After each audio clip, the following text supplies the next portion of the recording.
Assalamualaikum warahmatullahi wabarakatuh.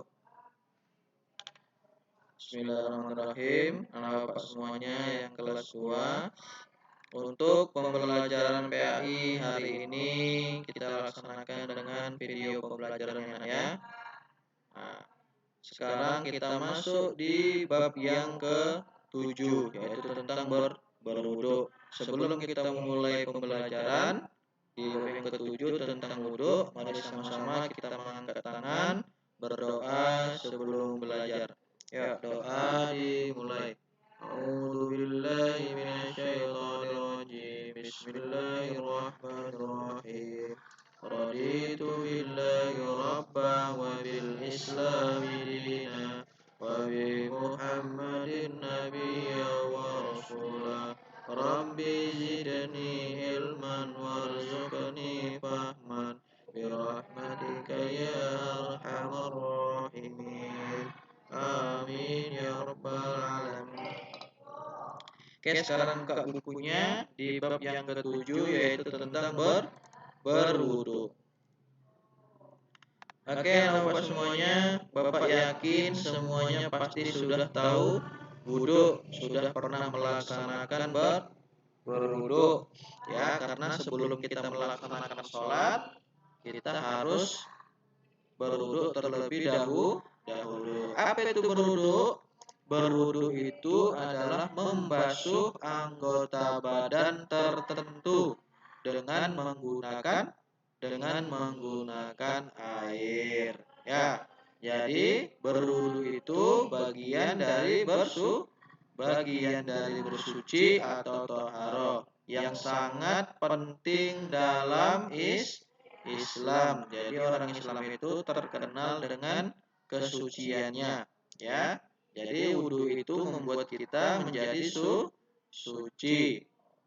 Ya, wudu itu mensucikan kita atau membersihkan kita dari hadas kecil ya.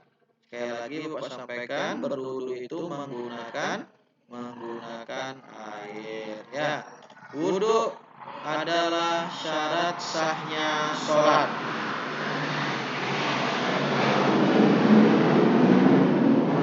Ya, wudu itu syarat sah sholat. Mengapa? Karena kalau wudunya tidak betul, maka sholatnya tidak sah. Atau kita tidak melaksanakan wudu, tiba-tiba langsung sholat saja, maka sholatnya tidak sah ya. Nah, sekarang kita perhatikan nih ya, suci ya, air yang digunakan untuk wudu itu dia harus suci alias bersih. Airnya tidak bau, tidak bercampur dengan apapun, dan juga tidak terkena najis. Contohnya apa Pak? Contohnya ini yang pertama adalah air sumur. Ya, air sumur. Nah, yang kedua air pump. Ya, air pump. Oh ya, air sumurnya ini harus kita perhatikan ya, harus kita perhatikan. Jangan sampai air sumurnya itu tercampur oleh bangkai kodok atau ada bangkai ular. Nah, Pak, sumurnya sumur bor, nggak ada kodok masuk, nggak ada ular masuk, berarti aman, boleh untuk wudu. Yang selanjutnya air pump. Kenapa air pump boleh? Karena dia melalui penyaringan, ada prosesnya, ada pabriknya. Yang selanjutnya adalah air sungai. Nah, air sungai ini seperti yang dilihat. Ada gambarnya ya, air sungai. Air sungai boleh, tapi sungainya harus yang besar, jangan air paret. Kalau air paret tidak boleh untuk wudu. Kenapa? Karena dia bau dan juga kotor. Selanjutnya adalah air hujan. Boleh air hujan untuk wudu Pak? Boleh. Ya. Selanjutnya adalah air danau. Nah, ini juga boleh untuk wudu, dan ada air laut juga boleh untuk wudu. Oke. Paham ya? Untuk air-air yang diperbolehkan untuk wudhu. Ingat, airnya ini tidak boleh tercampur oleh apa? Tercampur oleh apapun, apalagi dicampurnya dengan teh atau dengan sirup. Nah, itu tidak boleh. Sekarang yang selanjutnya adalah tata cara berwudhu. Ya, tata cara berwudhu. Yang pertama adalah mencuci tangannya, ya. Tangannya dicuci sampai pergelangan tangan digosok-gosok. Ya, kenapa dicuci Pak? Takutnya nanti habis makan tangannya pedas. Nah, jadi harus dicuci biar bersih, biar mukanya tidak kena cabai. Lalu yang selanjutnya adalah setelah mencuci tangan, nah kita berkumur-kumur ya. Berkumur-kumur sebanyak tiga kali. Ya, kumur-kumur. Lalu setelah kumur-kumur kita membersihkan hidung dengan memasukkan air ke dalam hidung. Bagaimana cara masukkannya Pak? Disedot, ya, disedot airnya, tapi jangan terlalu kuat-kuat. Nah, pelan-pelan saja, yang penting airnya masuk. Setelah memasukkan air ke dalam hidung, yang kita lakukan adalah membasuh wajah. Ingat, wajahnya semuanya harus kena sampai depan telinga, sampai di bawah dagunya, kembali lagi ke depan telinga, ke atas lagi, semuanya harus kena, digosok. Ingat ya, harus digosok pakai tangan.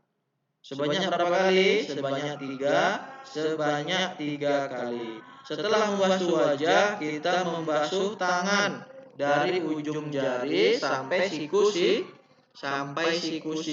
Ingat, digosok, bukan disiram, bukan dipancurkan, tapi digosok pakai tangan seperti ini ya. Oke, selanjutnya adalah setelah membasuh tangan. Oh ya, membasuh tangan dimulai dari sebelah kanan, tidak boleh dari kiri, harus dari kanan. Ya, sebanyak berapa kali? Sebanyak 3 kali. 3 yang kanan dan juga 3 yang kiri. Selanjutnya setelah membasuh tangan, kita membasuh sebagian dari kepala. Ya, kena rambutnya. Berapa kali? 3 kali. Setelah membasuh kepala, kita beralih membasuh telinga. Ya, membasuh telinga. Ingat, dimasukkan jarinya ke dalam telinga. Ambil airnya dulu, masukkan satu jarinya ke telinga, lalu yang jari jempolnya diputar ke belakang, ya, di belakang dari bawah ke atas supaya bersih. Yang terakhir adalah membasuh kaki dari ujung jari sampai ke mata kaki, ya. Itu gerakan-gerakan atau tata cara berwudu. Pasti sudah tahu kan, tapi ada yang wudunya belum tepat karena disiram-siram saja. Kalau disiram-siram saja berarti wudunya tidak sah, harus digosok. Ya, selanjutnya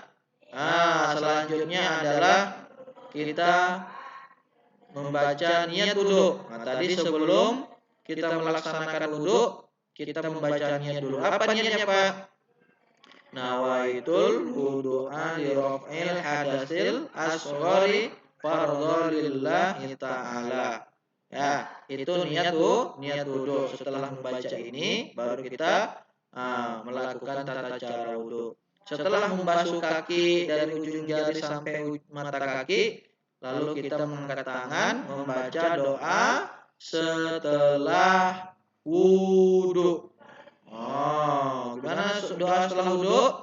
Dimulai dari syahadat. Asyhadu an la ilaha illallah wahdahu la syarikalah wa asyhadu anna Muhammadan abduhu wa rasuluh. Allahumma ja'alni minat tawwabin waj'alni minal mutatahhirin waj'alni min ibadikas sholihin. Itu doa setelah wudu atau doa sesudah wudu. Ingat ya, niat wudunya dihafal dan juga doa setelah wudunya dihafal ya.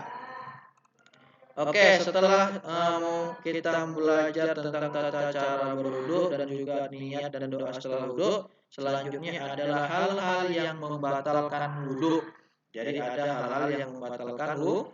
Yang pertama apa? Yang pertama buang angin atau kentut. Nah, kalau kita habis wudu, lalu kita buang angin, kentut, berarti wudhu kita batal, harus wudhu kembali. Setelah itu apa? Setelah itu pipis atau kencing atau buang air kecil.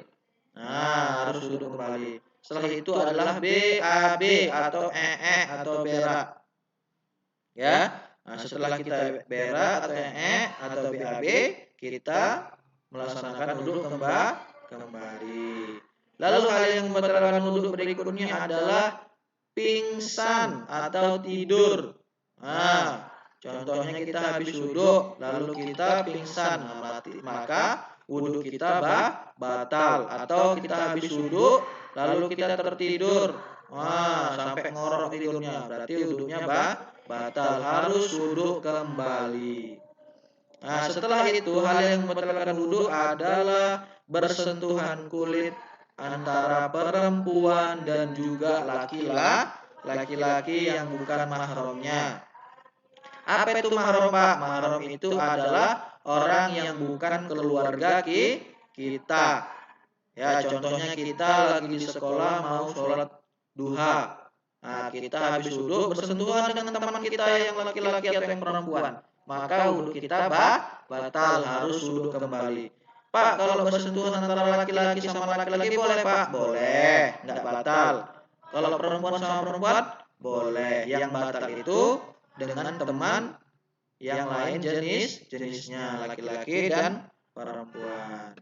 Ada lagi pertanyaannya, Pak, kalau kita bersentuhan dengan ayah kita, dengan bunda kita, batal enggak? Tidak, karena itu keluarga kita.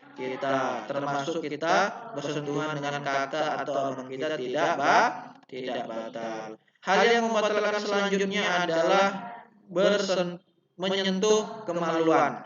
Nah, kalau kita habis wudhu, kita tidak boleh menyentuh kemaluan. Maka kalau kita menyentuh, batalah batalah wudhu kita. Oke, demikian Bapak semuanya pembelajaran PAI hari ini.